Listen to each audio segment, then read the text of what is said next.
Speculation is wonderful, but what about actually doing the experiment? So for over 60 years, scientists have actually been trying to communicate with extraterrestrial intelligences, mostly in the sense of listening for artificial intelligent signals from far off in space, and occasionally trying to transmit a message. Probably the earliest attempt that most people are familiar with is the message in a bottle that we tossed out into the interstellar ocean, attached to the Pioneer 10 spacecraft. There was a plaque on one of the legs of that spacecraft, designed by a group involving Carl Sagan, Frank Drake, and other scientists. This plaque is supposed to be a minimal representation of ourselves, to represent us to other civilizations that might encounter this object, currently at a distance of 11 billion miles from Earth, far beyond the orbits of Neptune and Pluto. What we see on this plaque is a human pair of figures, naked, one, the man, his arm raised in greeting, the silhouette of the spacecraft, and a strange star-like pattern on the left, which actually represents a map of where we are located in the galaxy in terms of nearby pulsars, whose frequencies are represented in binary code along each limb of the star-like pattern.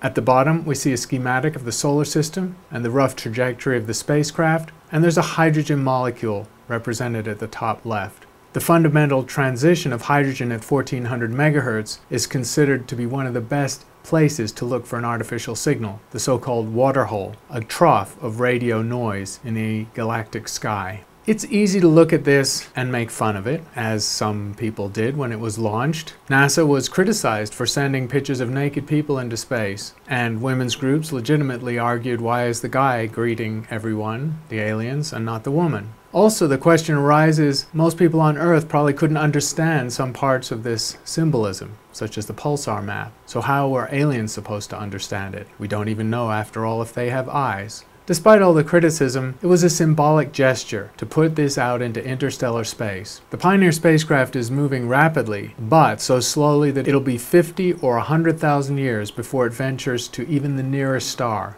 and we don't know if that system has an Earth-like planet. This is not a realistic attempt at communication. Somewhat later, a second artifact was sent into space by NASA, the Voyager Record. This is a gold anodized disc, akin to a long-playing record, but actually playing at a half the frequency of an old-fashioned LP, that has coded into it information, including images and musical selections. International committees were formed to produce the music and the signals on this, and in fact the beginning has a set of greetings in 100 of the world's languages, including a message from the Secretary General of the United Nations at the time, and Jimmy Carter, the American president of the time. Once again, this attempt at communication can be criticized, not least because of the musical selections, which were frozen in the late 1970s, and so miss rap, punk, and all sorts of musical genres. Most of the musical selections were chosen by, to be blunt, older white men, and they reflect that kind of a taste. Another criticism was that we're sending into space a technology that is currently almost obsolete on the Earth. Now, the scientists involved did push back against this, pointing out that current digital technologies like CDs, bubble memory, USB drives, whatever you like, are not known to be long-term stable. There's already evidence that CDs degrade after a decade. They argue that the analog technology of this record, which comes with instructions on how to play it, is actually very durable. It's been built to last 100,000 years. We can see the anthropocentric trap that lies in the heart of any attempt at communication. We have to make presumptions about aliens, their intelligence, their culture, their modes of communication. Those assumptions are likely to be wrong, but what else can we do if we're going to try and communicate? The logical scientific perspective is probably that it's much easier to detect a signal that's of artificial origin than to say what that signal means. True communication may be incredibly difficult, extremely unlikely. SETI, the search for extraterrestrial intelligence, has been mostly conducted at radio wavelengths. Frank Drake kicked off the subject as a young man when he conducted Project Ozma in 1959, listening to artificial radio signals from two bright stars. He heard nothing, and he was just fitting this program into other radio astronomy programs of the telescope. Subsequently, larger and more ambitious radio listening programs developed, and at the SETI Institute, they operate an array of antennas in the Northern California Dry Valley, where the radio noise is very low. They're looking at thousands of stars simultaneously to hear radio blips and artificial signals from planets around those stars. The sensitivity of the telescopes has improved a lot in 60 years, but still, in terms of the number of possible stars, the number of possible frequencies that you can listen, and the time span, it's a small fraction of the cosmic haystack of possible communication. Radio SETI also suffered a blow in the 1980s when Congress cut it out of NASA's budget, declaring it a waste of taxpayer money. NASA's charter was actually altered for about a decade to prohibit it from doing the search for extraterrestrial intelligence. The scientists who do this are accustomed to the mockery and the laughter, but they're doing it as their life's work. They're convinced that the statistics argue in favor of extraterrestrial civilizations,